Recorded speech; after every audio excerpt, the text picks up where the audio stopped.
ஆமா.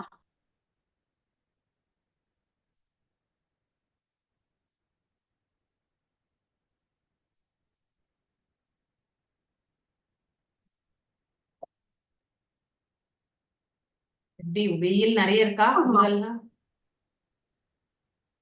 எங்களுக்கெல்லாம் வெயில் கூட தான் மாதாஜி.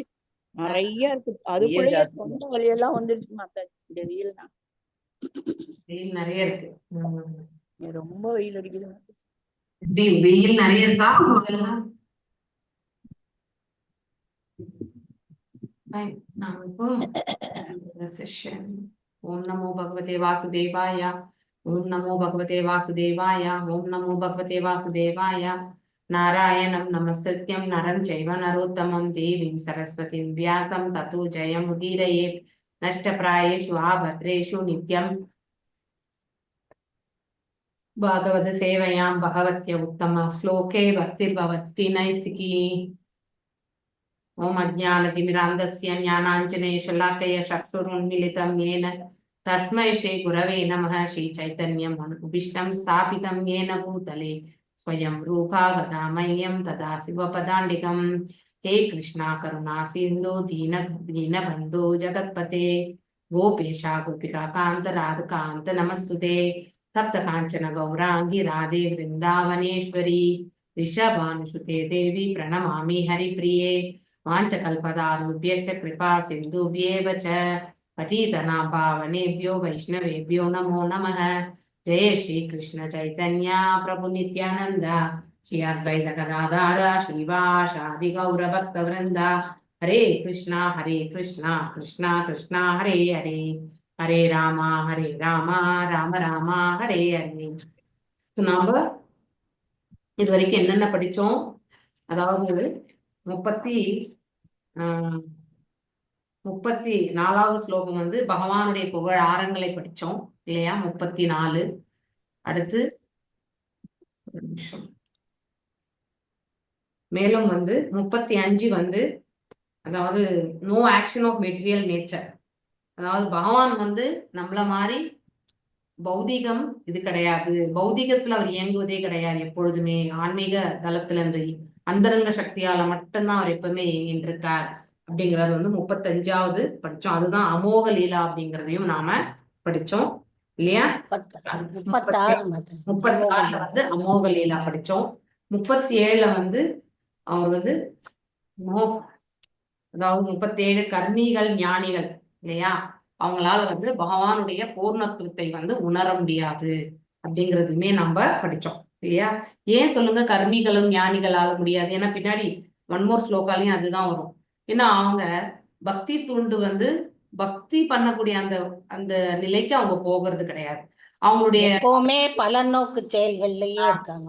ஆமா, பலன் நோக்கு அல்லைன்னா அவங்க வந்து எப்பவுமே வந்து இது என்னது அவங்களுடைய இது ஞானத்தை அபிவிருத்தி பண்ணிக்கிறேன்னு சொல்லிட்டு ஸ்பெகுலேஷன் இல்லையா, அவங்க என்ன புரிந்து கொள்கிறார்களோ அதை வைத்து அவங்க எடுத்துட்டு போவாங்க.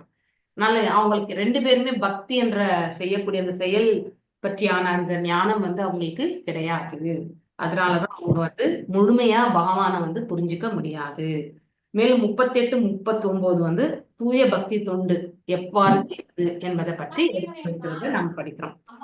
அதாவது நேரடியாகவும் மறைமுகமாகவும் இல்லையா? சோ நேரடியாக பண்றது வந்து அந்தரங்க சக்தி, அது எப்பவுமே ஃபேவரபிளா, அதாவது பக்தி தொண்டிலே போகிறது. இன்டைரக்டா போறது வந்து அதாவது வெளிப்புற தோற்றத்துல செய்யறது, பகிரங்க சக்தி மூலியமா செய்யறது வந்து அன்ஃபேவரபிள். சோ பகவான் வந்து நம்ம அந்தரங்க சக்தியால செயல்படுத்தக்கூடிய அந்த நிலை, அதாவது ஆத்ம நிலையிலிருந்து செய்யணும். அதுதான் ரொம்ப முக்கியம். அந்தரங்கம் பகிரங்கம் என்பது என்ன சொல்லுங்க? பகிரம் என்பது நம்ம வந்து வெளியில தெரியறது, தோற்றம் வெளியில தெரியறது இல்லையா, பிசிக்கலி நம்ம பண்றது, அது வந்து பகிரங்க சக்தி. ஆனா அந்த அந்தரங்கத்துல வந்து நம்ம ஆழ்ந்து நம்ம ஆத்ம நிலையில வந்து மனசு இது எல்லாத்தையுமே நம்ம வந்து எடுத்துட்டு போனாக்கா அது பகிரங்க சக்தியிலுமே வந்து பக்குவத்தை கொடுக்கும். சோ வெறுமனே வெளிப்புறத்துல மட்டும் பண்ணோம்னாக்கா அது அவ்வளவு ஃபேவரபிளா இருக்காது. ஆனா அந்தரங்கத்துல இருந்து வரக்கூடியது வந்து எப்பவுமே ஃபேவரபிளா இருக்கும். நம்ம எந்த பக்தி தொண்டா இருக்கட்டும் இல்லையா, பகவானுக்கு நம்ம என்ன சேவை பண்ணாலும் இல்லையா, அந்த சேவையில நம்ம ஆழ் மனசுல இருந்து எடுத்துட்டு போய் செய்யும் பொழுது அது வந்து பூர்ணத்துவத்தை பெறும்.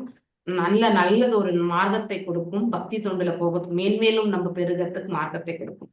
வெறுமனே வெளிப்புற தோற்றத்திலே நம்ம செய்தோம்னா அது வந்து அவ்வளவு மேன்மையா கொடுக்காது. 40வது வந்து இந்த ஸ்லோகம் எதை பற்றி பேசுதுனாக்கா பர்சன், அதாவது புக்கு பாகவதம் பத்தி பேசுறது இல்லையா. 40வது ஸ்லோகம் அதுதானே படிச்சோம். So literary incarnation of the Krishna அதுதான் படிச்சோம் நம்ம இல்லையா. பாகவதம் வந்து எது, த ஸ்லோகா ஸ்பீக்ஸ் வந்து பாகவதத்தினுடைய முன்னுரை, பாகவதத்தை பற்றி சொல்றது. பகவான் இந்த பிரபஞ்சத்தை விட்டு மறைந்த பிறகு, அவருடைய கோலோகத்திற்கு சென்ற பிறகு பாகவதன் ரூபத்துல வந்து இங்க வந்து அவதரிக்கிறார். அதற்காக தான் பரிஷித் மகாராஜாவுக்கு அப்படி ஒரு சூழல் ஏற்படுத்தப்பட்டது. மேலும் அவர் தவறிழைக்க வேண்டிய ஒரு சூழல், சாபத்தை பெற வேண்டிய ஒரு சூழல், அவர் மூலியமா பாகவதம் பேச வைக்கிறதுக்கு சுகதேவ் கோஸ்வாமி அங்க வரணும். இது எல்லாமே வந்து இறைவனுடைய ஏற்பாடு. ஏன்னா நம்ம அதாவது பகவான் வந்து இந்த பிரபஞ்சத்தை விட்டு நீங்கின பிறகு வேத சாஸ்திரங்கள் இதெல்லாமே எங்கே சென்று தஞ்சம் அடைந்தது அப்படின்னு ஒரு கொஷின் வரும்பொழுது அது பாகவதம் என்று சொல்லப்படுகிறது இல்லையா. அதற்காகத்தான். ஓகே. மேலும் 41 வந்து அதெல்லாம் நம்ம எப்படி எடுத்துக்கணும் இல்லையா. 41வது ஸ்லோகத்துல இருந்து யார்கிட்ட இருந்து எடுக்கணும் அப்படிங்கிறது வந்து நல்லா அழகா சொல்லப்பட்டிருக்கு. அதாவது நாம அதாவது ஒரு வைஷ்ணவா அப்படின்னா ஒரு தூய பக்தரிடத்திலிருந்து நாம் அதை வந்து வாங்கிக்கணும். எப்படி வியாசதேவர் வந்து அதாவது ஃபர்ஸ்ட் யார்கிட்ட இருந்து வர்றது எல்லாமே பிரம்மால இருந்து நாரதர் இருந்து வியாசதேவர் எல்லாமே வந்து பாத்தீங்கன்னாக்கா பகவான் வந்து ஃபர்ஸ்ட் பிரம்மருக்கு இல்லையா வேத சாஸ்திரங்கள். ஸோ இது எல்லாமே வந்து இப்படி வரும்பொழுது வியாசதேவர் வந்து இன்னும் நல்ல விரிவங்கமா வந்து அவர் வந்து எழுதினார் இல்லையா. சோ வியாசதேவர் என்ன பண்றார், இந்த பாகவதத்தை வந்து சொல்லும் பொழுது சுகதேவ கோஸ்வாமி இல்லையா அவர் வயிற்றில் இருக்கும் பொழுதே கேட்டுக்கிறார் இது எல்லாமே. S learnt everything. ஸோ அந்த பாகவதம் வந்து தெரியறது. பாகவதம் அவர்கிட்ட இருந்து இப்போ வந்து யார் கேட்க போறது, ஒரு தூய பக்தரான பரிஷித் மகாராஜ். ஸோ ஒருத்தர் வந்து ஒரு டிசிப்ளிக் சக்சஷன்ல இருந்து கேட்டுக்கணும். அதே வந்து ஒரு என்னது சப்தாகம் பண்ணி அவங்களுடைய ஜீவனத்தை பண்ணக்கூடிய அந்த அவர்கிட்ட இருந்து கேட்கும் பொழுது என்னன்னாக்கா அதனுடைய பலன் வந்து நமக்கு முழுசா கிடைக்காது. ஏன்னா அவருடைய நோக்கம் எல்லாமே பலன் கருதும் செயலால அந்த ஒரு வருமானத்தை கொண்டு அவருடைய குடும்பத்தை நடத்துறது, அதாவது அதுவே வந்து சோர்ஸ் ஆஃப் இன்கம்மா பண்றது, அது தவறு. பாகவதத்தினுடைய மகிமையை வந்து நாம எல்லோருக்கும் அழைச்சு உட்கார வச்சு ஃப்ரீயா சொல்லி கொடுக்கணும். அதுதான் வந்து ஒரு பக்தனுடைய கடமை. ஓகே. அவ்வாறு நம்ம எடுத்துரைக்கும் பொழுது பகவானே அங்க வந்து உட்கார்ந்துருவார். Where actually it is been done in the service mode. அங்க வந்து இறைவன் கண்டிப்பாக நம்ம பக்கத்திலேயே இருப்பார். அது நமக்கு உணரக்கூடிய அந்த சக்தி கிடையாது, ஆனா இறைவன் கண்டிப்பாக இருப்பார். சோ நோக்கம் எப்படி இருக்கணும், அடுத்தவங்களுடைய வாழ்க்கையும் வந்து இதை கேட்டு பயனடைந்து அவர்களும் நன்னிலை அடைந்து இறைவனுடைய திருப்பாதங்களை சேர்வதற்கான மார்க்கத்தை நாம ஏற்படுத்தி கொடுப்போம். அப்படிப்பட்ட சேவை நாம செய்யணும். சோ அதுதான் வந்து 41வது ஸ்லோகம் வந்து சொல்லப்பட்டிருக்கு. ஸோ அதுக்கு வந்து ஸ்பிரிச்சுவல் மாஸ்டர் இல்லைன்னா ஒரு பரம்பரா சிஸ்டம்ல இருந்து நாம வந்து கேட்கணும். ஸோ மேலும் வந்து கிருஷ்ணரை மையமாக வைத்துதான் அனைத்துமே வந்து பேசப்படும் அந்த இடத்துல. இந்த டார்கெட் வில் பி, அதாவது ஒரு பக்தருக்கு வந்து ஒரே ஒரு இலக்கு மட்டும்தான் இருக்குமா. இது நம்ம ஆல்ரெடி வேற ஏதோ ஒரு இடத்துல கூட நான் இதை உங்களுக்கு சொல்லியிருக்கேன். ஐ திங்க் எந்த சாப்டர்ல, 2வது சாப்டர்ல படிச்சுமா எனக்கு ஞாபகம். ஸோ அதாவது பக்தி தொண்டு புரிபவர்களுக்கு ஒரே ஒரு இலக்கு, அது யாருன்னா அந்த பரம்பொருள் மட்டும்தான். அவரை பற்றி மட்டும் சொல்வது மட்டும்தான் அவங்களுடைய மெயின் டியூட்டியா இருக்கும் இல்லையா. அந்த இதை metaphysics. So not involving any kind of devotion, money sake இதெல்லாமே வந்து இருக்காது. அதாவது வெறுமனே வந்து பக்தி தொண்டை பற்றி அனைவருக்கும் எடுத்துரைக்கிறது, அது மட்டும்தான் அவருடைய கடமையா இருக்கும். ஸோ 42வது எதை பத்தி சொல்றதுனாக்கா பகவானுடைய திருநாமங்களை வந்து நினைவில் கொள்வது, அதை பற்றி தான். ஸோ யார் வாசிக்கிறீங்க? ஹரே கிருஷ்ணா. அட்டெண்டன்ஸ் லிங்க் போட்டிருக்காங்க, மல்லிகா மாதாஜி எல்லாரும் போட்டு போகும். ஹரே கிருஷ்ணா. ஹரே கிருஷ்ணா. யார் வாசிக்கிறீங்க? நீங்க டிரான்ஸ்லேஷன் படிங்க, டிரான்ஸ்லேஷன் படிங்க. நான் இது ஸ்லோகம் மட்டும் வாசிக்கிறேன். சாது சம்ஸ்ராவயாம் ஆஷா மகாராஜாம் பரீட்சிதம் பிராயோபவிஷிதம் கங்காயாம் பரிதாம் பரமர்ஷபி. எஸ். ஹரே கிருஷ்ணா மாதாஜி.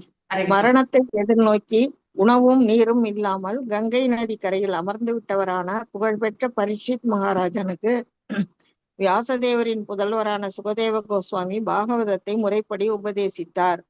பொருளுரை. தெய்வீகமான செய்திகள் அனைத்தும் சீட பரம்பரையின் சங்கிலித் தொடரில் முறையாக பெறப்படுகின்றன.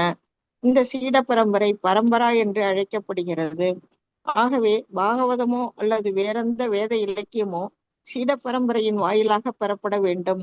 இல்லையெனில் பெறப்படும் அறிவு நம்பிக்கைக்குரியதாக இருக்காது. வியாசதேவர் செய்தியை சுகதேவ கோஸ்வாமிக்கு அளித்தார். சுகதேவ கோஸ்வாமியிடம் இருந்து செய்தியை சூத கோஸ்வாமி பெற்றார். ஆகவே பாகவத செய்தியை சூத கோஸ்வாமியிடம் இருந்தோ அல்லது அவரது பிரதிநிதியிடம் இருந்தோ ஒருவர் பெற வேண்டும். வேறெந்த சம்பந்தமற்ற விரிவுரையாளரிடம் இருந்தல்ல. பரீட்சித் மகாராஜன் தமது மரணத்தை பற்றிய தகவலை முன்னதாகவே பெற்றார். உடனே அவர் தமது ராஜ்யத்தையும் குடும்பத்தையும் துறந்து இறக்கும் வரை உபவாசத்தை நினைக்கிறார். உபவாசத்தை மேற்கொண்டு கங்கை நதிக்கரையில் அமர்ந்து விட்டார்.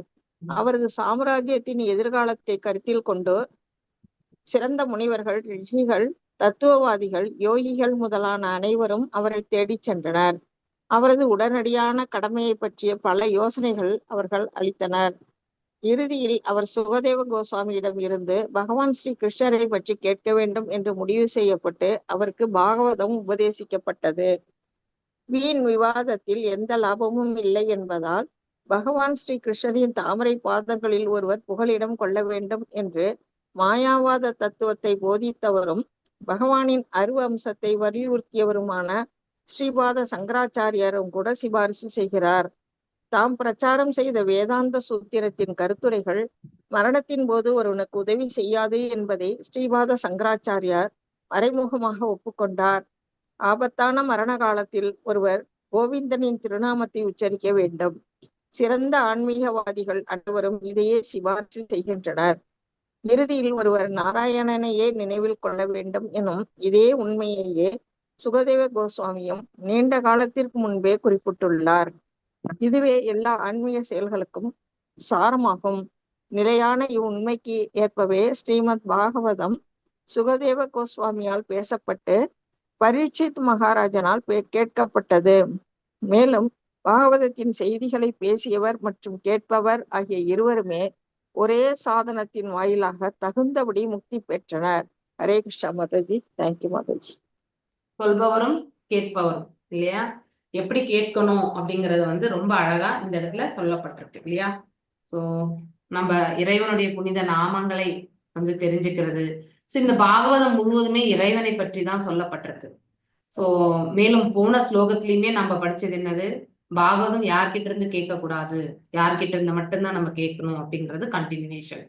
ஸோ இங்கே பரீட்சித் மகாராஜாவுக்கு வந்து அநேகமான, அதாவது இப்படி அவர் அந்த கடைசி என்னுடைய உடனடி கடமை என்ன அப்படின்னு சொல்லிட்டு கேட்பார். அங்க வந்து கூடி இருக்கக்கூடிய ரிஷிமுனிகள் கிட்ட நிறைய சஜஷன்ஸ் எல்லாம் வந்தா கூட அவர் வந்து என்ன பண்ணார், கடைசியில வந்து பாகவதத்தை, ஏன்னா பகவானை பற்றியது, அதனால அதை ஒரு தூய பக்தரிடமிருந்து கேட்கணும்னு நினைச்சார். ஸோ இங்க ஸ்ரவணமும் சரி கீர்த்தனமும் சரி நல்லபடியா செய்தப்பட்டதால இருவருமே வந்து மோட்சத்தை, பகவான திருவடிகளை சேர்ந்தார்கள்.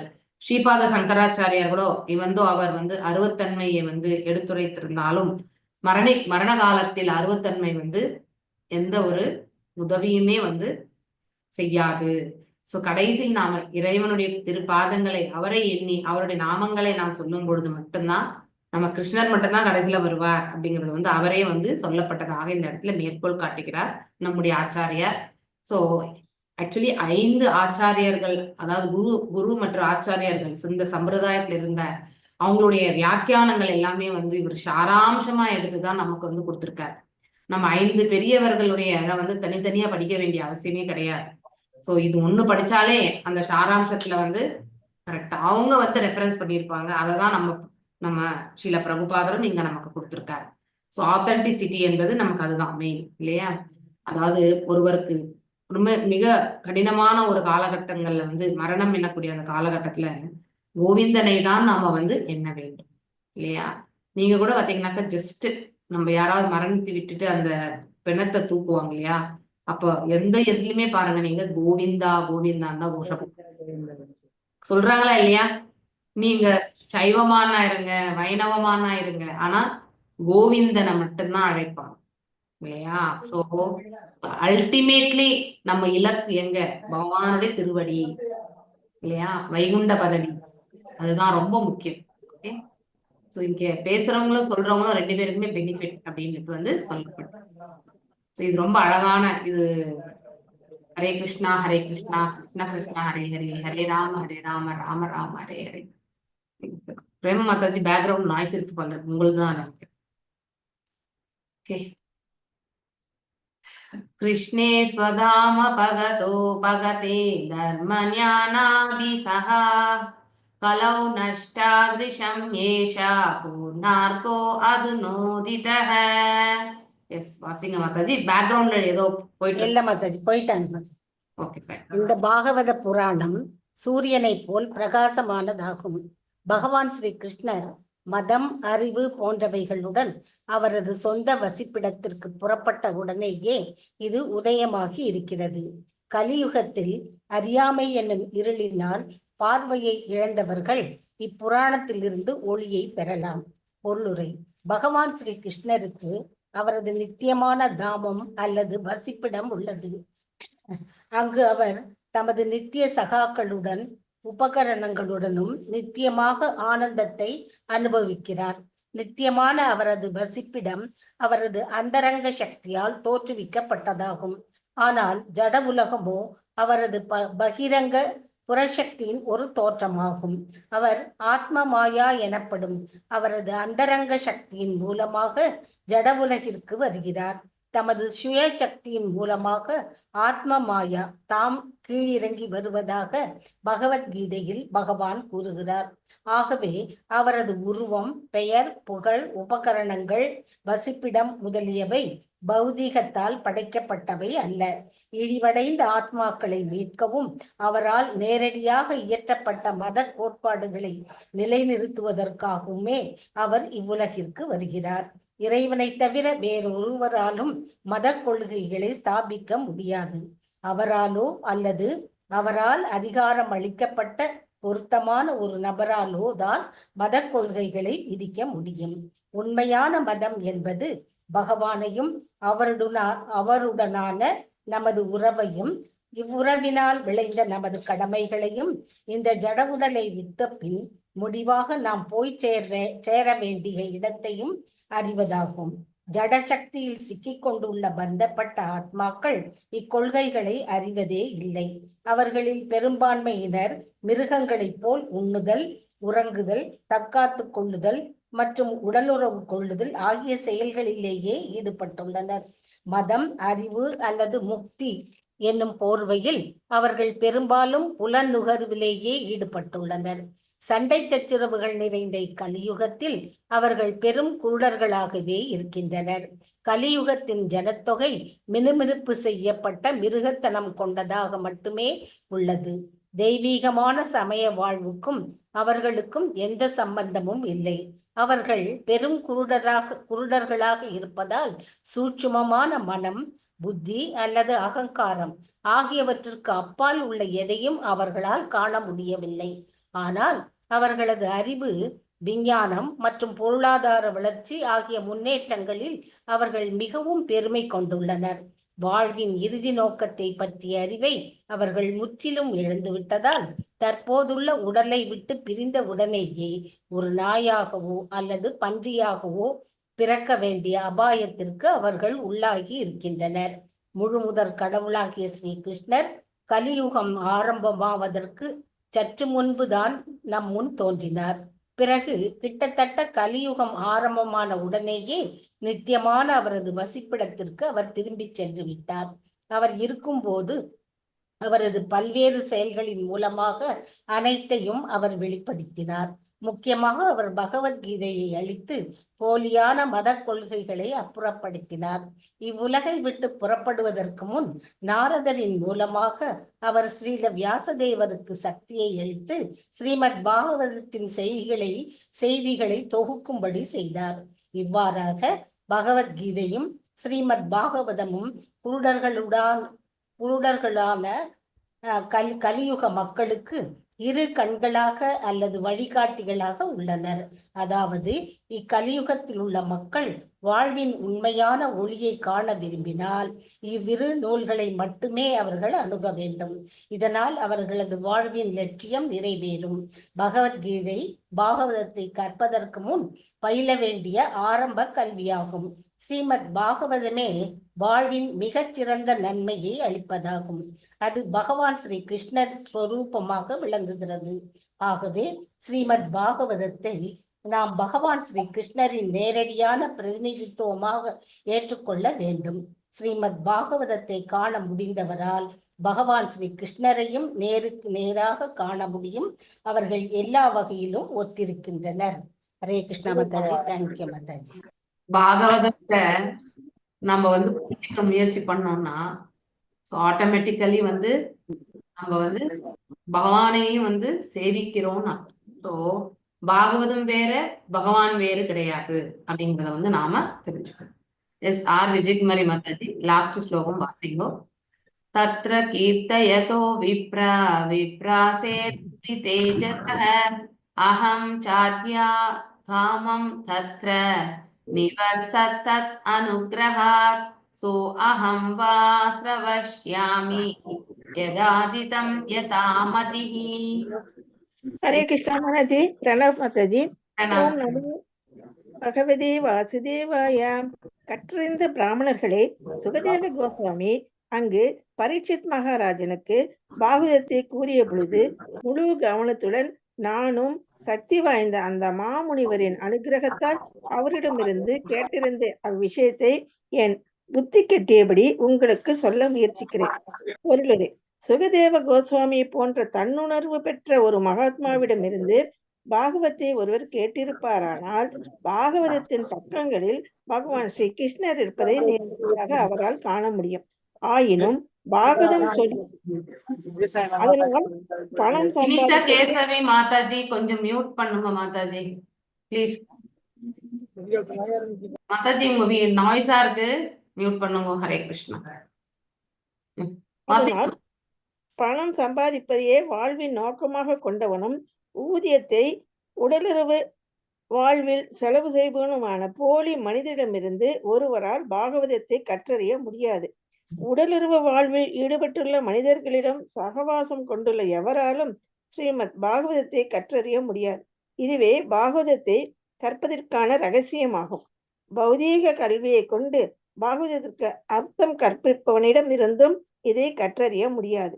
பாகவதத்தின் பக்கங்களில் பகவான் ஸ்ரீ கிருஷ்ணரை காணும் எண்ணம் ஒருவருக்கு சிறிதேனும் இருக்குமானால் அவர் சுகதேவ கோஸ்வாமியின் பிரதிநிதி இருந்து மட்டுமே பாகவதத்தை கற்றறிய வேண்டும்.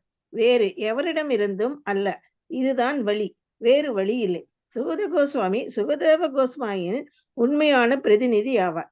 ஏனெனில் மிகச் சிறந்த கற்றறிந்த பிராமணனிடமிருந்து தாம் பெற்ற செய்தியை அவர் அப்படியே அளிக்க விரும்புகிறார். சுகதேவ கோஸ்வாமி தமது தந்தையிடம் இருந்து தாம் கேட்ட பாகவதத்தை அப்படியே அளித்தார். அதே போலவேதான் சூத கோஸ்வாமியும் சுகதேவ கோஸ்வாமியிடமிருந்து தாம் கேட்டதை போலவே பாகவத்தை அளிக்கிறார். சாதாரணமாக கேட்பது மட்டும் போதாது, முழு கவனத்துடன் ஒருவர் விஷயத்தை உணர்ந்தறிய வேண்டும்.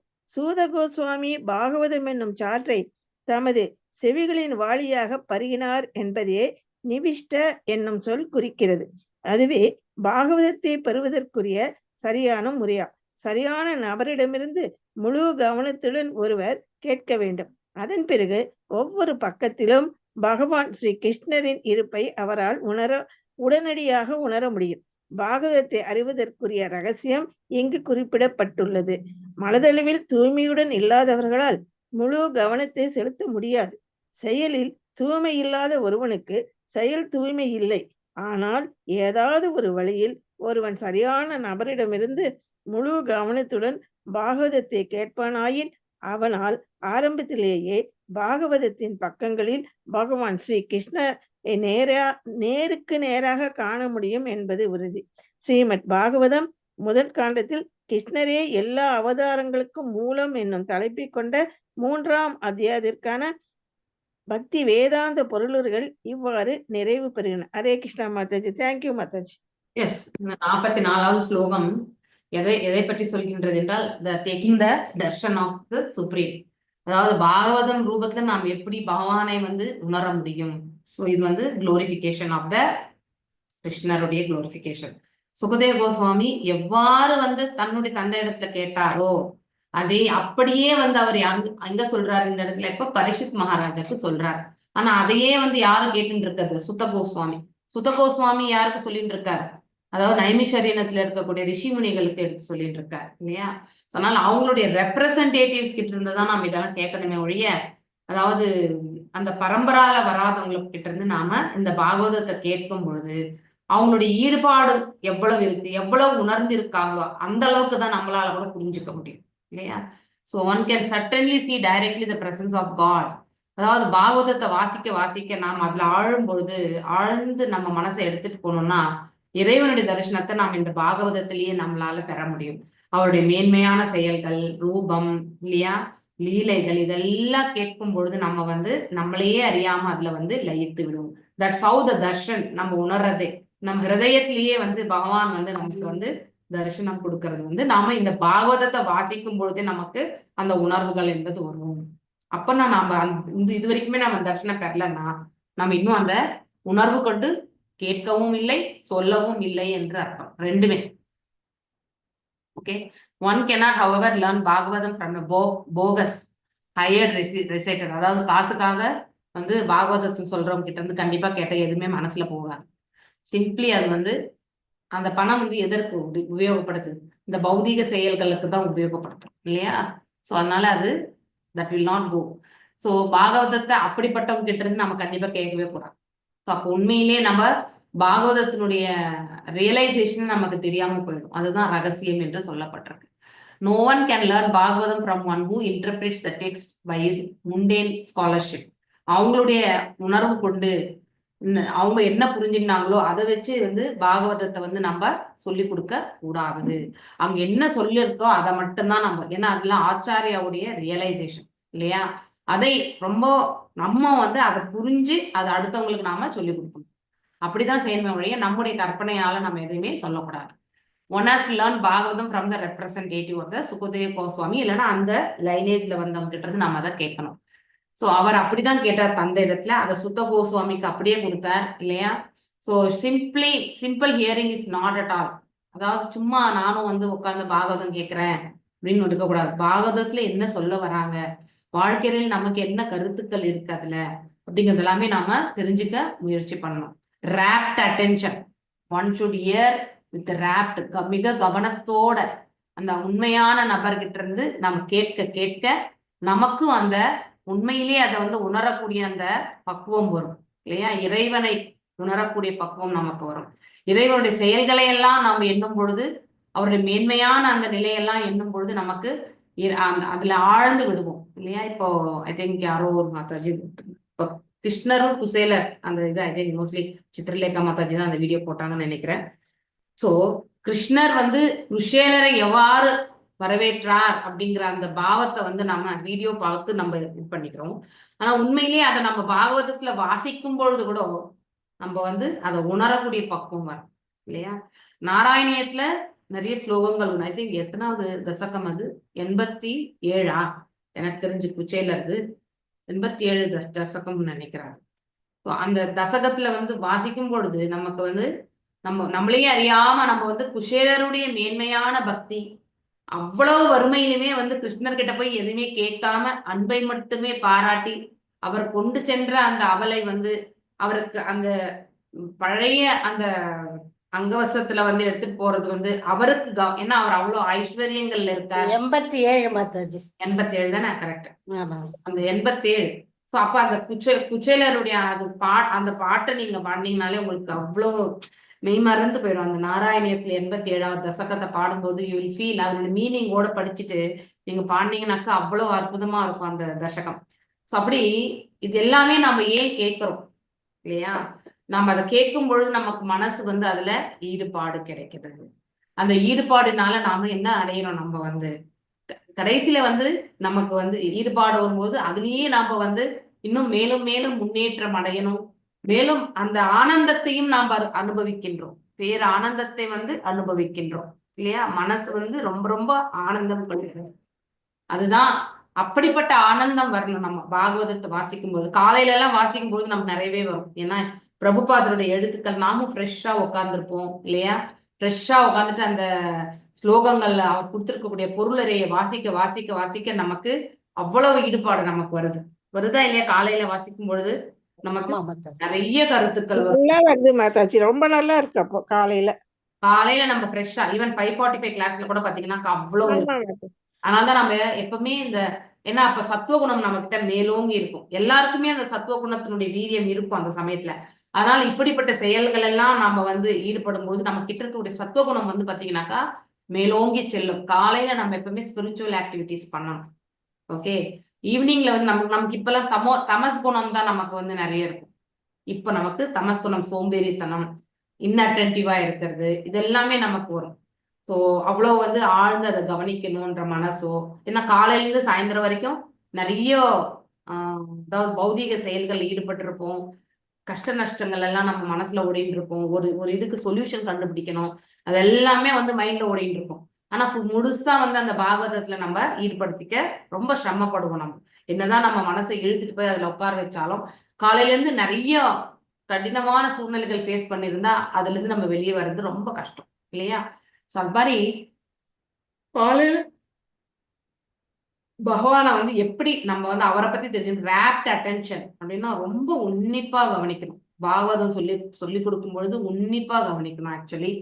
அண்ட் தென் அதை வந்து உணர்வதற்கான அந்த பாவத்திற்கு நம்ம செல்லணும். இதுதான் பாகவதத்தினுடைய ரகசியம், கேட்கக்கூடிய ரகசியம். No one can give rapt attention. ஆனா ஒருத்தர் வந்து உன்னிப்பா கவனிக்கக்கூடிய அந்த மனசு வந்து கொடுக்க முடியாது. யாராலனாக்கா அவருடைய மனசு கிளீனா இல்லைன்னா கண்டிப்பா, அப்படின்னா எந்தவித பௌதீகத்திலையும் அவங்க வந்து இறுக்கிக்காம இருந்தாங்கன்னாக்கா தான் தூய்மையா இருக்கும் இல்லையா? ஏதாவது ஒரு பௌதீகத்துல அவங்க வந்து ஈடுபட்டு இருந்தா அந்த நினைவுகள் தான் மனசுல வந்து அலைபாய்ந்துன்னு இருக்கும். அப்போ அந்த பாகவதத்தை கேட்கக்கூடிய அந்த பக்குவம் வந்து அவங்களுக்கு முழுசா அவங்களால பண்ண முடியாது. சோ மனது தூய்மை இல்லை என்றால் அவங்களுடைய செயல்களிலுமே வந்து தூய்மை என்பது இருக்காது இல்லையா? சோ எல்லாமே மிக்சர் தான், கதம்பம் இல்லையா? No one can be pure in action. So அந்த செயல்பாடையுமே வந்து தூய்மை இல்லைன்னா எப்படி நம்ம தூய்மை எல்லாம் போனா நம்ம என்ன உணவு இல்லை எடுத்துக்கிறோம், அதாவது because is not pure in eating. அதனால நம்ம வந்து தீட்சை எடுத்த பிறகு பிரசாதத்தையே சாப்பிடணும்னு நமக்கு ஏன் சொல்றாங்கனாக்கா பாவம் நீங்கிய உணவு, அதனால வயிற்றுக்கு செல்லும் போது நமக்கு எந்த ப்ராப்ளமும் கிடையாது. அதனால வரக்கூடிய எண்ண ஓட்டங்கள் செயல்பாடுகள் எல்லாமே வந்து புனிதத்துவம் அடையும். ஸோ அதே வந்து நைவேத்தியம் பண்ணாம நம்ம சாப்பிடக்கூடிய உணவு வந்து நமக்கு வந்து பாவத்தோடு கலந்துருக்கிறதுனால நமக்கு வந்து மனசுல வந்து நிறைய சஞ்சலங்கள் தான் உருவாகும். எதுக்கு நம்மள வந்து படைச்சதை சாப்பிட சொல்றாங்கன்றதுக்கு காரணமே இதுதான். உறக்கம் கூட நம்ம மிதமாக உறங்கணும். 7 மணி நேரம், 6 to 7 மணி நேரம் உறங்கணும். அதுக்கப்புறம் வந்து ஃபியரிங், அதாவது இந்த நம்முடைய பாதுகாப்பை பத்தி இதெல்லாம் தான் நமக்கு மைண்ட்ல ஓடிட்டு இருக்கும். மேட்டிங், ஸோ இதெல்லாம் வந்து நம்ம எல்லாமே ஒரு பக்குவமான விதத்துல செய்யணுமே தவிர ரொம்ப வெறுக்கிறதோ இல்லை அதன் மீது ஈடுபாடு கொள்றதோ நம்ம இருக்கவே கூடாது. But somehow other, if someone hears with rapt attention from right person at the beginning, one can assuredly see the Lord Krishna in the pages of Bhagavatam. கிருஷ்ணரை நாம் இந்த எழுத்துக்களுடைய வடிவத்திலேயே நம்மளால பார்க்க முடியும். ஓகே, இதோட நம்ம இந்த இது முடிஞ்சது, இந்த அத்தியாயம். நம்ம இப்ப இந்த இதுக்கு போகலாம், ஒரு நிமிஷம் பிபிடிக்கு போகலாம். ஓகே,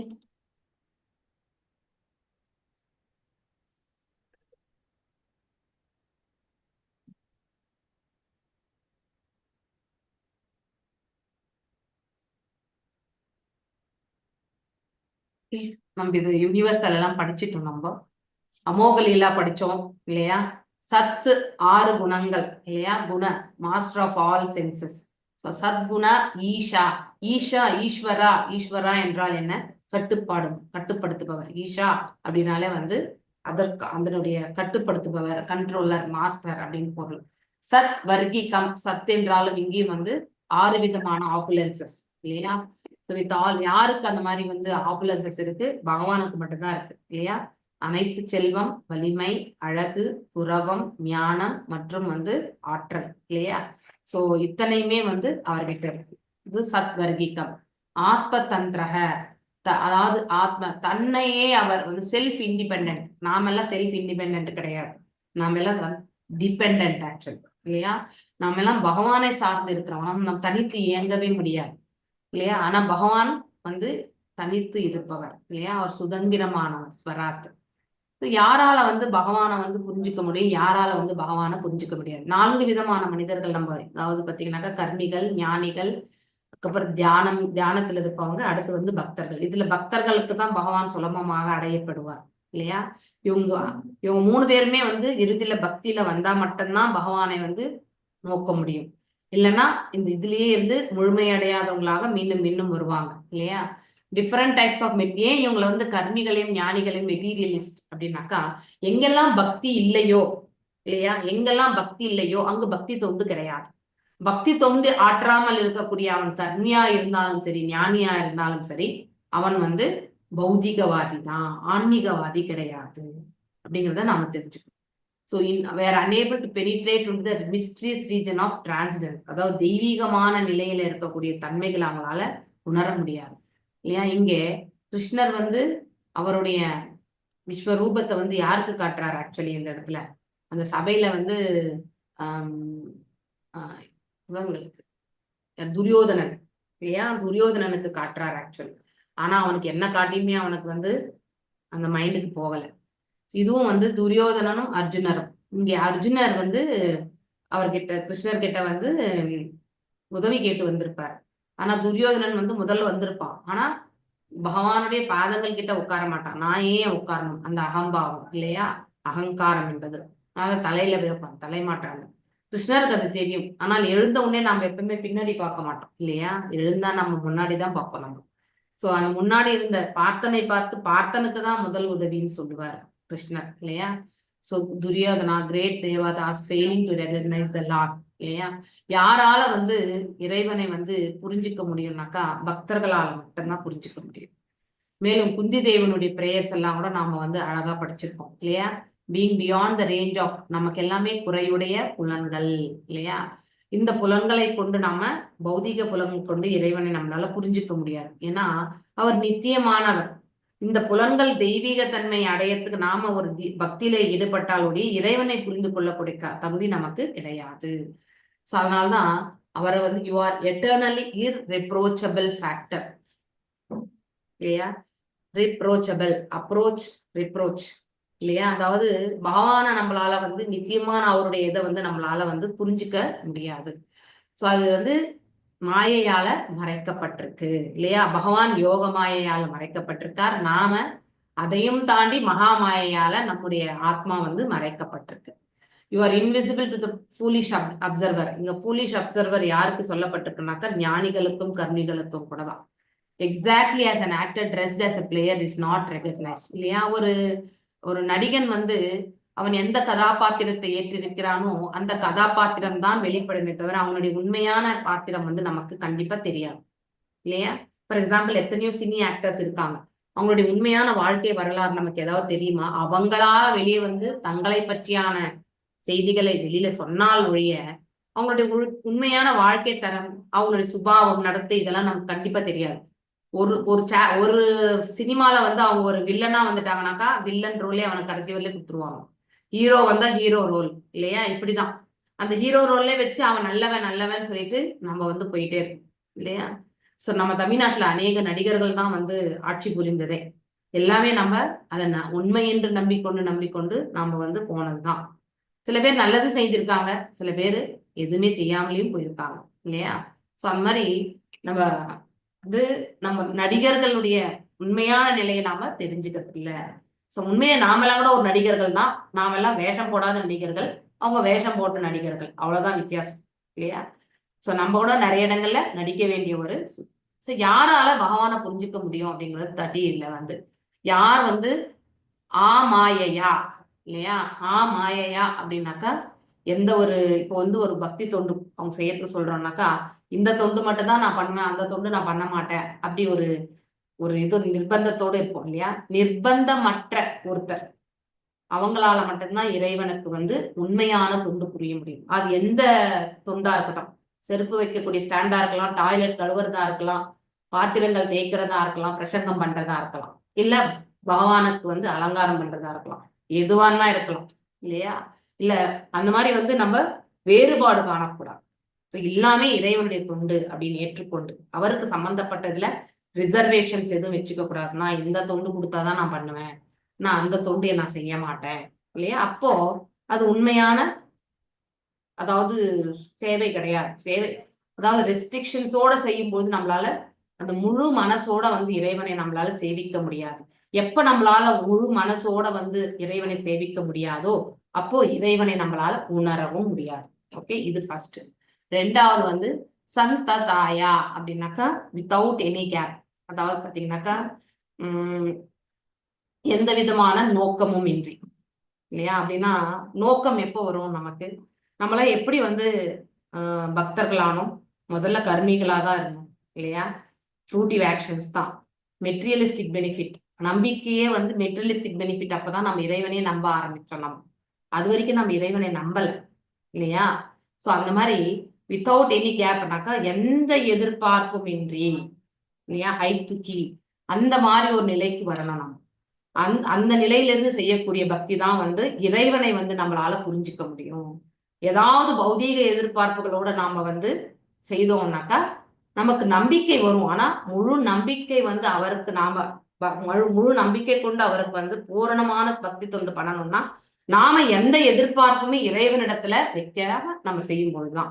ஆனா ஆரம்ப கட்டத்துல நமக்கு நம்பிக்கை வரணும்னா நாம இறைவனிடத்துல ஏதோ ஒரு பெட்டிஷன் போட்டுன்னு தான் இருப்போம் இல்லையா? அது பாசம், அது வந்து நமக்கு பௌதிக லாபத்துல என்ன வேணும்ன்றது வந்து நம்ம போட்டுட்டே இருப்போம். அப்போ பகவானும் வந்து நமக்கு அதை நிறைவேற்றும் பொழுது அப்போ ஒரு சமயத்துல நமக்கு ஒரு நம்பிக்கை எனக்கூடியது பிறக்கிறது.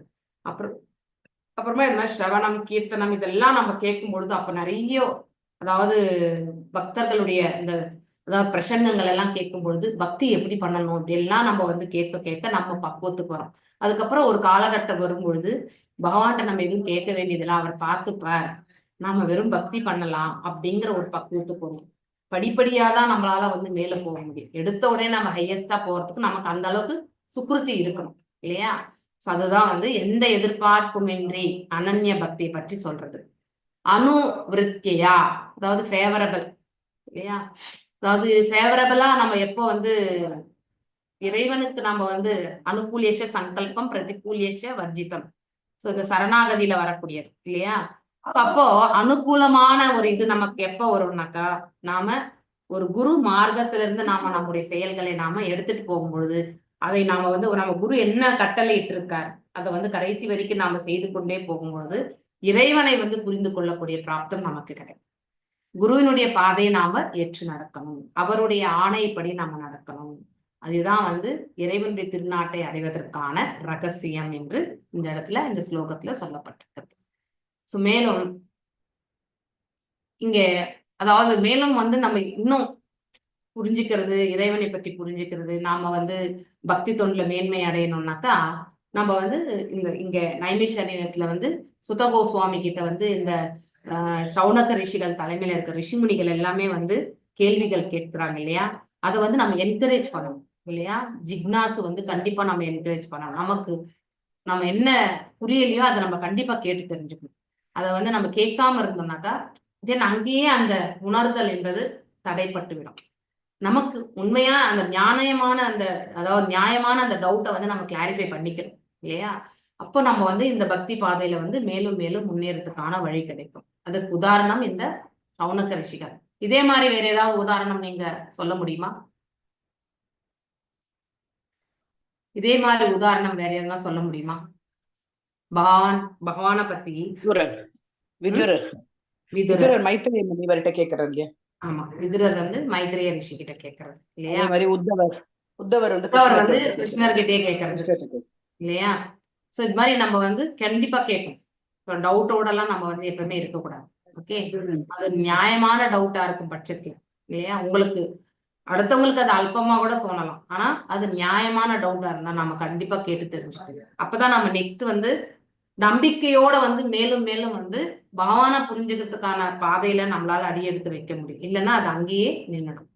சோ அதனால நாரதர் வந்து பிரம்மாட்ட வந்து கேக்குறாரு 2வது சாப்டர். ஆமா 2வது சாப்டர்ல வந்து நாரதர் கேட்பாரு. என்னன்னு கேட்பாருன்னா அந்த அவர்தான் கடவுள் அப்படின்னு நினைச்சிட்டு இருந்தாரு இவரு. பகவான் பகவான் அப்படின்னு வந்து பகவான்றவர் யாரு அப்படின்றத எடுத்து வந்து சொல்றாரு. ஆமா கேட்பார். சோ நாரதர் கொஸ்டின் கேட்பார் ஆக்சுவலி இல்லையா. அப்ப பிரம்மா சொல்வார் நான் பகவான் கிடையாது இல்லையா. சோ அப்படிங்கிறது வந்து நான் 2ஆம் படைப்பு தான் படைக்கிறேன். என்ன படைச்சது அந்த பகவான் அப்படின்னு சொல்லிட்டு சொல்வார். அந்த மாதிரி இருக்கணும், தெரிஞ்சுக்கணும், உண்மையான ஞானத்தை வந்து கேட்டறியும். சோ இங்க அந்த குளோரிபிகேஷன் ஆஃப் த பாகவதம் தான் நம்ம படிக்கிறது. இந்த 40ல இருந்து 43வது ஸ்லோகம் ஆல்ரெடி உங்களுக்கு எக்ஸ்பிளைன் பண்ணிட்டேன். சோ இங்க இருக்கக்கூடிய பிக்டோரியல் ரெப்ரசன்டேஷன் மட்டும் நம்ம பார்க்கலாம். இங்க இருவருக்குமே ஒரு காமனான ஒரு இது உண்டு, கேரக்டரிஸ்டிக்ஸ். என்ன சொல்லுவோம், they both are pure devotees இல்லையா, தூய பக்தர்கள். இங்க பிரபுபாதரும் வந்து மரணத்தினுடைய படுக்கையிலே தான் படுத்துட்டு இருக்கார். பீஷ்ம தேவரும் வந்து மரண படுக்கையிலே இருக்கார். சோ பிரபுபாதர் வந்து அவர் அப்படிப்பட்ட நிலையில இருந்தாலும் அவர் வந்து I think 13th chapter of canto 10 அதுதான் அவர் லாஸ்டா பண்ணதே. அதுக்கு மேல இருக்கிறது அவருடைய டிசைபிள்ஸ் தான் எழுதினாங்க. ஓகே, சோ அந்த 13th chapter of 10th canto, okay, அந்த சாப்டர்ல வந்து அப்போ அந்த தருவாயில கூட பாத்தீங்கன்னா அவர் டிக்டாஃபோன்ல வந்து டிக்டேட் பண்ணிட்டு இருக்காரு ஆக்சுவலி அந்த இடத்துல. சோ அங்கே உடல் உபாதைகள், ஸோ ஒரு பௌதிகவாதிக்கும் ஆன்மீகவாதிக்கும் இருக்கக்கூடிய வித்தியாசத்தை நம்ம இங்க பார்க்கலாம். ஒரு பௌதிகவாதி வந்து எப்போதுமே உடல் உபாதைகளுக்கு வந்து முதல் ப்ரெஃபரன்ஸ் கொடுப்பான் இல்லையா. அதே வந்து முழு ஆன்மீகத்துல வந்து நிலை பெற்றவன் வந்து உடல் உபாதைகள் இருந்தாலும் அவனுக்கு வந்து மேன்மையான இறைவனுடைய செயல்கள், அவருக்கு தொண்டு மட்டும்தான் அவனுக்கு மேன்மையா தெரியும். இந்த 2 நிலைகளை பார்க்கணும் இல்லையா. இங்கே பாடிலி டிஸ்டர்பன்ஸுக்கு முக்கியத்துவம், இங்க பாடிலி டிஸ்டர்பன்ஸ் இருந்தாலும் ஆன்மாவுடைய இதுல இருந்து இணைப்பு, இறைவனோட சம்பந்தம், இறைவனுடைய தொண்டுக்கு தான் முக்கியத்துவம். சோ எதுக்கு முக்கியத்துவம் கொடுக்குறாங்கன்றத வந்து இங்க இருக்கக்கூடிய பிக்டோரியல் இங்க. மேலும் பீஷ்ம தேவரும் அதே மாதிரிதான் இல்லையா. அவர் என்ன பண்ணிட்டு இருக்கார், அதாவது யுதிஷ்ட மகாராஜாவுக்கு வந்து கடைசி காலகட்டத்துல வந்து எப்படி அரசாளக்கூடிய அட்மினிஸ்ட்ரேஷன் பிரின்சிபல்ஸ் எல்லாமே வந்து எடுத்துரைக்கிறார். சோ யுதிஷ்டர் வந்து அழுதுண்டே இருப்பார், நான் தன்னாலதான் இவ்வளவு உயிர்கள் வந்து மரணிச்சது இல்லையா, இந்த இந்த அரசனாகத்திற்கான எனக்கு தகுதியே கிடையாது அப்படின்லாம் வந்து நான் எத்தனை ஜென்மங்கள் எடுத்து எவ்வளவு நரகத்துல நான் வந்து நரகத்துக்கு சென்றாலும் இந்த பாவங்களை எல்லாம் நான் தீர்க்க முடியாது, I am unqualified to become a king அப்படி எல்லாமே வந்து கிருஷ்ணர் எவ்வளவு சமாதானப்படுத்தினாலும் கேட்கவே மாட்டார். அதுக்காக தான் அவங்கள வந்து ரொம்ப அழகா ராஜா உடையில வந்து அழைச்சிட்டு வந்து பீஷ்மர் முன்னாடி வந்து நிப்பாட்டுவார் கிருஷ்ணர் இல்லையா. சோ அப்போ பீஷ்மர் வந்து அவருக்கு தேவையான வழி நடத்துதல் எல்லாத்தையுமே சொல்வார். So as a king it's a duty. So இங்க வந்து கொல்றதுல வந்து பாவமே கிடையாது. ஆஸ் அ சத்ரியா உன்னுடைய தர்மத்தை பண்ணியிருக்கேன், அதனால அது உனக்கு பாவ விளைவுகளே கிடையாது அப்படிங்கிற அந்த அட்மினிஸ்ட்ரேஷன் ரூல்ஸ் எல்லாமே வந்து அந்த மரணப்படுக்கையில வந்து அவருக்கு உடல் அம்பு படைக்கை இல்லையா, அவ்வளவு வலி வேதனை எல்லாம் இருக்கும். ஆனாலும் வந்து அவர் அந்த அம்பு படைக்கையில இருந்தாலும் அவருக்கு வந்து என்ன சொல்லணும் அப்படிங்கிறது எல்லாமே நீட்டா அங்க இறைவனுடைய தொண்டுதான். அவரவர்களுடைய கடமைகள் ஆற்றும் பொழுது மரணப்படுக்கையில் இருந்து கொண்டு that itself is a great seva actually இல்லையா. சோ இங்க பிரபுபாதர் இறைவனுடைய தொண்டிலே ஈடுபட்டிருக்கார் இல்லையா. பாகவதத்தினுடைய 10வது கேண்டோ 13வது அத்தியாயத்தை வந்து எடுத்துரைச்சிட்டு இருக்கார். இங்க வந்து யுதிஷ்டர் நாட்டை எவ்வாறு ஆளணும்ன்ற அந்த ஞானத்தை வந்து போதிச்சுட்டு இருக்கார். சோ இதுதான் பக்தர்களுடைய நிலை. அதே வந்து பக்தனற்ற ஒரு நிலை வந்து வெறுமனே உடல் ரீதியான உபாதைகளுக்கு தான் முக்கியத்துவம் இருக்குமே ஒழிய ஆன்மா, அதாவது இறைவனுக்கு தொண்டாற்றக்கூடிய அந்த இதுக்கு வந்து முக்கியத்துவம் வந்து இருக்காது அப்படிங்கறத நாம தெரிஞ்சுக்கணும். சோ இது எதற்கு வந்து யயாதிதம் யதாமதிஹி, அதாவது நம்ம எந்த அளவுக்கு இறைவனிடத்துல சரணாகதி அடைஞ்சிருக்கிறோமோ அந்த அளவுக்கு நம்முடைய ஞானமும் இறைவனை பற்றியான ஞானம் வந்து நமக்கு வந்து இறைவனே நமக்கு வந்து வெளிப்படுத்துவார் இல்லையா. இதுக்கு ஒரு உதாரணம் என்னன்னாக்கா, இப்போ நம்ம பறக்கக்கூடிய பறவைகள் போட்டிருக்கிறதுனால அந்த உதாரணத்தை எடுத்துக்கலாம். இப்போ ஒரு கொசு, ஈ இதெல்லாமே இருக்கு. அதெல்லாம் ஒரு அதிகபட்சமா ஒரு 10 மீட்டரோ 5 மீட்டர் அளவுக்கு தான் அது பறக்கும், அதுக்கு மேல போகாது இல்லையா. அதுக்கு மேல வந்து பாத்தீங்கன்னா குருவி இதெல்லாம் வந்து ஒரு 50 மீட்டர் 60 மீட்டர் போகும். ஆனா இந்த கழுகெல்லாம் பாத்தீங்கன்னாக்கா மேல வரைக்கும் போகும் இல்லையா. அது போலதான் நாம எந்த அளவுக்கு இறைவனோட மீது பக்தி இல்லையா ஈடுபாடு கொண்டு நாம, இன்டென்ஷன் தான் ரொம்ப முக்கியமே. ஒருத்தருடைய ஈடுபாடு கொண்டு செய்யக்கூடிய எந்த ஒரு சிறிய பக்தியுமே வந்து மேன்மை. ஈடுபாடு இன்றி நம்ம பெரிய பெரிய லெவல்ல பண்ணா கூட வெறும் பணத்தை தான் நம்ம வாரி இறைச்சிருப்போமே தவிர அதுல வந்து மகத்துவம் எதுவுமே இருக்காது. Intention is very very important. அதனால மேல போகக்கூடிய அந்த கழுகுக்கு கீழே என்ன நடக்கிறதுன்னு தெரியும். மேல இருந்து பார்த்து எங்கேயோ பாம்பை பார்த்தாலும் என்ன பண்ணும், அதை எடுத்து அந்த கருடன் வந்து எடுத்துட்டு போயிட்டான் இல்லையா? ஸோ ஐ திங்க் இந்த கருடன் சொன்ன உடனே எனக்கு போன வருடம் ஐ திங்க் இந்த மே மாசம் தான் I think I went to that Kalgarudan temple. May மாசத்துல போயிட்டு அங்கே அந்த சுவாமிகளுக்கு எல்லாம் வந்து அபிஷேகம் எல்லாம் பண்ணிட்டு வந்த பிறகு நெக்ஸ்ட் டே ஜஸ்ட் எங்க கோயிலுக்கு போகும்பொழுது பார்த்தேன் நான் ஒரு கருடன், பெரிய கருடன் தான். ஓகே, வந்து ஒரு பாம்பை வந்து மேலேருந்து சல்லன்னு தூக்கிட்டு அப்படியே போயிடுச்சு. எனக்கு ஒரு கார் ஓட்டிட்டே வந்து நான் முன்னாடி ஜஸ்ட் ஒரு 100 மீட்டர் டிஸ்டன்ஸ்ல தான், எனக்கு கொஞ்சம் முன்னாடி பிறந்த நம்ம தலைமையிலதான் அது கடந்து போயிருக்கோம். அது ஸோ ஒரு மாதிரி ஷாக்கிங். நல்ல வேலை பின்னாடி காரை வேற சடனா நிறுத்தும் போது பார்த்து பின்னாடி எந்த காருமே இல்லை. அந்த மாதிரி ஒரு மெய் சிலர் என்னடா நேத்து தான் கல்கருடன் கோவில்ல இருந்து வந்தோம், இன்னைக்கு இப்படி கருடன் இப்படி பாம்பு தூக்கிட்டு போறது பாக்குற மாதிரி ஆயிடுச்சுன்னு சொல்லிட்டு. ஸோ அந்த மாதிரி இந்த கருடன் வந்து அவருடைய இஸ் த பேர்டு கிங் இல்லையா? அவர் இருக்கிறதுலே ஹையர் லெவல்ல தான் அவர் பறப்பார் ஆக்சுவலி இல்லையா? கீழே இருக்கிறது எல்லாமே அந்த கண்ணால அவரால் பார்க்க முடியும், கிளியரா பார்க்க முடியும். அது போல வந்து நம்ம ரேப்ட் அட்டென்ஷன் அப்படின்னாக்கா உன்னிப்பா வந்து நாம வந்து பாகவதத்தை கேட்க ஆரம்பிச்சோம்னாக்கா எந்த அளவுக்கு நம்ம உன்னிப்பா கேட்டு நம்ம அதை புரிஞ்சுக்கிட்டு வாழ்க்கையில நம்ம அதை வந்து பரிபாலிக்கிறோமோ அந்த அளவுக்கு இறைவன் வந்து நம்மளை வந்து இன்னும் அவரை பற்றியான ஞானத்துல மேன்மையா எடுத்துட்டு போவார். இதுதான் அந்த ஓமையினுடையது. ஸோ அதுக்குதான் யதாதீதம் யதா மதிஹி. அதாவது நாம் எந்த அளவுக்கு நம்ம முயற்சி பண்ணி இறைவனை பற்றி புரிஞ்சுக்க முயற்சிக்கிறோமோ அந்த அளவுக்கு நமக்கு இன்டெலிஜென்ஸும் வந்து அபிவிருத்தி ஆகும். ஓகே, ஸோ வித் திஸ் இந்த சாப்டர் வந்து முடிஞ்சது. ஓகே, ஸோ வாஞ்சகல்பதாருப்யஷ கிருபா சிந்துபியவச்ச பதிதனாம் பாவனேபியோ வைஷ்ணவேபியோ நமோ நம. अनंत कोटि वैष्णव वृंद की जय. नामाचार्य हरिदास तागुर की जय. हरे कृष्णा कृष्ण कृष्ण हरे हरे, हरे राम राम राम हरे हरे. சி பாகவதம் கிளாஸஸ் நம்ம கண்டிப்பா அட்டென்ட் பண்ணணும். ஓகே, ஸோ என்னோட கிளாஸ் எல்லாருமே நான் உங்களை அட்டென்ட் பண்ணுன்னு சொல்ல மாட்டேன். உங்களுக்கு எந்த இடத்துலயாவது நீங்க கேட்கணும்னு நினைச்சா கண்டிப்பா கேளுங்க. காலையில 8 மணிக்கு நம்ம NND பிரபுஜி கிளாஸ் இருக்கு. ஓகே, அப்புறம் 5:45 வந்து பிரேம மாதாஜி கிளாஸ் இருக்கு.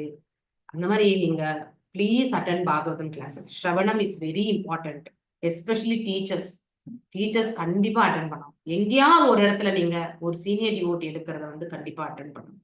ஓகே, நான் சொல்றது எல்லாமே இங்க வந்து உங்களோட சேர்ந்துதான் நான் வாசிச்சுட்டு இருக்கேன். ஓகே, அது பிரபுபாதர் நம்மளை எந்த அளவுக்கு புரிய வைக்கிறார், அதே மாதிரி பரம்பரா நம்மளுடைய கருணை, இறைவனுடைய கருணையால அதை நம்ம வாசிச்சுட்டு போயிட்டு இருக்கோம். ஆனா நீங்க கண்டிப்பா பாகவதத்தை கேட்கணும். வித்தவுட் ஹியரிங் பாகவதம், ஸ்ரவணம் பண்ணாம பாகவதத்தை புரிஞ்சுக்க முடியாது. வாட் எவர் எஃபர்ட் போட்டு நம்ம படிச்சா